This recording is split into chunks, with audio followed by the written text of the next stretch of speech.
இன்றே டவுன்லோட் செய்து உங்கள் ஃபேவரட் ஷோக்களை என்ஜாய் பண்ணுங்க. இப்ப சொல்றேன். ஆமா, நான் தான் ஆக்சிடென்ட் பண்ணேன். நான் தான் ஆக்சிடென்ட் பண்ணேன்.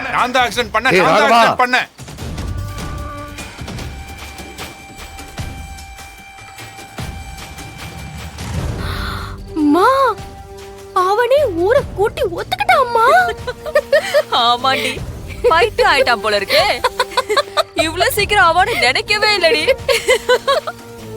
அதுக்கு யார் என்ன தண்டனை கொடுத்தாலும் அதை ஏத்துக்க நான் தயாரா இருக்கேன்.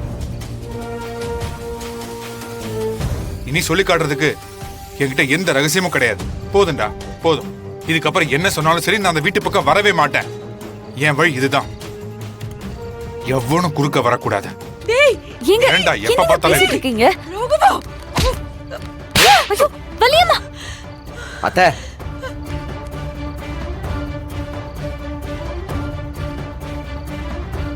நானும் போனா போட்டோன்னு பாத்துக்கிட்டு இருக்கேன். ரொம்ப ஓவரா பண்ணிட்டு இருக்க நீ.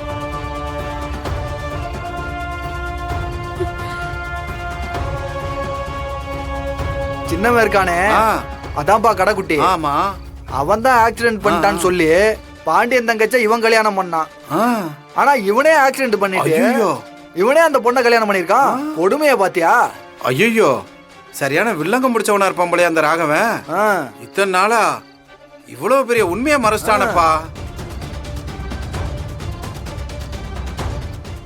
ஏ, அப்பா எங்க?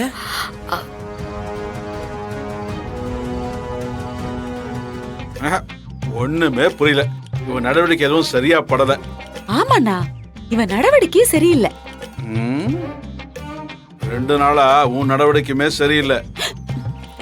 அதெல்லாம் ஒண்ணும் இல்ல. நீ உடம்பு சரியில்லாம பாக்குறதுனால அப்படி தெரியுது. நீ நடந்து வா, நான் டீ போட்டு தரேன். சி மோர் போட்டு தரேன். நீ வா. என்ன இது?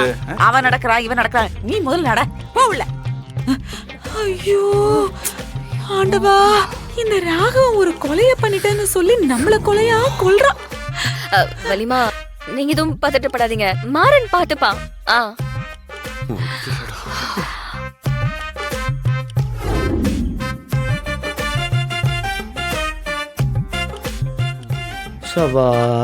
மாறா, என்னாச்சுடா? எல்லாரையும் சமாளிச்சு அனுப்பிட்டியா?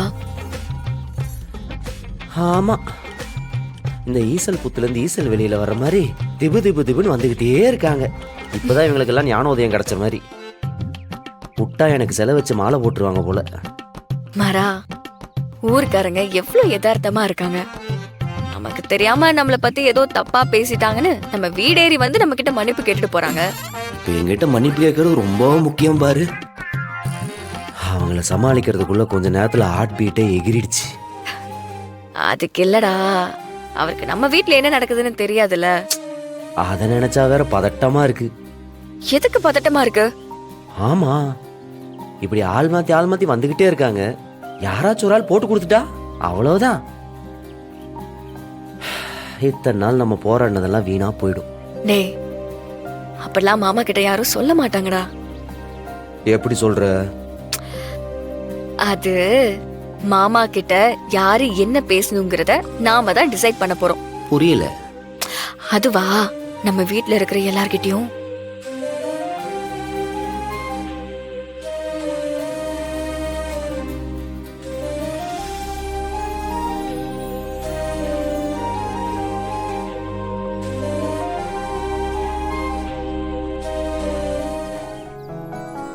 ஓகே தான், ஆனா ஒர்க் அவுட் ஆகுமா?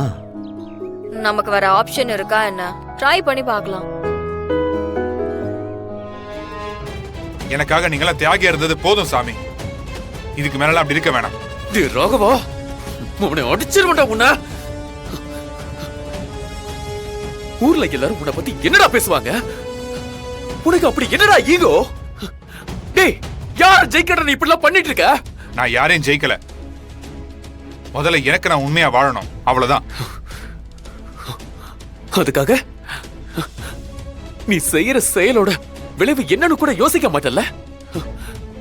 அதனால யாரெல்லாம் பாதிக்கப்படுவாங்கன்னு கொஞ்சம் கூட பார்க்க மாட்டியாடா? அப்படி ஏதாவது பிரச்சனை வந்தா அதை நானே சரி பண்ணிக்க வேண்டாம். உங்களோட உதவி ஒண்ணு எனக்கு தேவையில்லை. முதல்ல இங்க இருந்து கிளம்பு. ஓ டே ராகவா, நீ தப்புக்கு மேல தப்பு பண்ணிட்டு இருக்க, பாத்துக்கோ. இல்லடா, இப்பதான் சரியா இருக்கேன். செஞ்ச தப்பெல்லாம் திருத்திக்கிட்டு இருக்கேன். தயவு செஞ்சு திருந்த விடுங்கடா, திருந்த விடுங்க. என்ன மேல மேல குற்றவாளி ஆக்காதீங்க. முட்டி மோதி நான் எழுந்திருக்கேன்டா. யாரும் எனக்கு கை கொடுக்க வேணாம். அப்பாக்கு இதெல்லாம் தெரிஞ்சா என்ன ஆகும்னு கொஞ்சமாவது நினைச்சியாடா? தெரியட்டா, தெரியட்டும். என்ன பண்ணுவாரு? என்ன ஒரு புள்ளை இல்லைன்னு சொல்லுவாரா? சொல்லட்டும். டேய், இப்பவும் அப்படித்தானே பாக்குறாரு. அவருக்கு நான் 2ஆம் பட்சமா தானே இருக்கேன். இந்த வழியோட அதையும் தாங்கிக்க போறேன், அவ்வளவுதானே. டேய் முட்டாளாடா நீ. அப்பா உன் மேல வச்சிருக்கிற கோவமும் இந்த உண்மை தெரிஞ்சா அவர் வருத்தப்படுறதும் ஒன்னா? டேய், நீங்க எனக்கு இதை செஞ்சேன்னு சொல்லி காட்டுறதை விட அத சொல்லி அதால வரப்போற பிரச்சனைய நான் சமாளிச்சுக்கிறேன்டா. டேய் மாறா, என்னடா இப்படிலாம் பேசிட்டு இருக்கான் இவன்? டேய், இனி நான் இழக்கிறதுக்கு என்னடா இருக்கு? உசுருக்கு உசுரா நினைச்ச என் கண்மணியோட காதல் போச்சு. என் அம்மா மாதிரி என்ன வளர்த்த என் அத்தையோட பாசம் போச்சு. நான் உலகமா நினைச்ச என் அப்பாவோட நம்பிக்கை மரியாதை எல்லாம் போச்சு. எல்லாத்துலயும் என் கூட நிப்பாங்கன்னு கண்மூடித்தனமா நம்பினேன். என் தம்பிங்களோட அன்பு அதுவும் போச்சு. அண்ணன் தம்பியா இருந்தாலும் ஒரு ஃப்ரெண்ட்ஸ் மாதிரி தானே நாம இருந்தோம். அந்த ஃப்ரெண்ட்ஷிப் அதுவும் போச்சு. ராகவன் கஷ்டம் அவ முன்னுக்கு வரதெல்லாம் வாய்ப்பே இல்ல. அவ அப்பா நிழல தான் இவ்வளவு நாள் ஒட்டிக்கிட்டு இருந்தான்னு எல்லாரும் பேச ஆரம்பிச்சிட்டாங்க. எல்லாருக்கும் என் மேல இருந்த அந்த மதிப்பு மரியாதை எல்லாமே போய் ஒண்ணுமே இல்லாம நான் நிக்கிறேன்டா. இனி என்ன எந்த கஷ்டமும் பாதிக்காதுடா. இனிமே அந்த உண்மை தெரிஞ்சு என்னடா ஆக போகுது? வாய மூடுற. டேய், இத மறந்துரு, இதுக்கும் உனக்கு சம்பந்தம் இல்லன்னு உன் கால்ல உழுகாத குறையா கெஞ்சிருக்கேனடா. எல்லாத்தையும் மறந்துட்டல, ஏன்டா இப்படி கஷ்டப்படுத்துற? நீ என்ன அடி திட்டு சண்டை போடு என்ன வேணாம் பண்ணு, அதெல்லாம் பிரச்சனையே கிடையாது. ஏன்னா என் மேல உனக்கு இல்லாத உரிமையா? அதெல்லாம் வேற எவனுக்கும் கிடையாது. ஆனா எல்லாரையும் விட்டு பிரிஞ்சிருக்கிறதும் இல்லாம அப்பா எதுக்கு வருத்தப்படுவாரோ, எதுனாலும் உடைஞ்சு போவாரோ அதை நான் திரும்ப திரும்ப பண்ணுவேன் அப்படின்னு சொல்லிட்டே இருக்காதரா. டேய், அந்த மனுஷன் வெளியே தாண்டா வீராப்பா இருக்காரு, உள்ளுக்குள்ள குழந்தடா. நீ அந்த வீட்டை விட்டு போனதுல இருந்து உன்னை பத்தியே தாண்டா நினைச்சு புலம்பிக்கிட்டு இருக்காரு.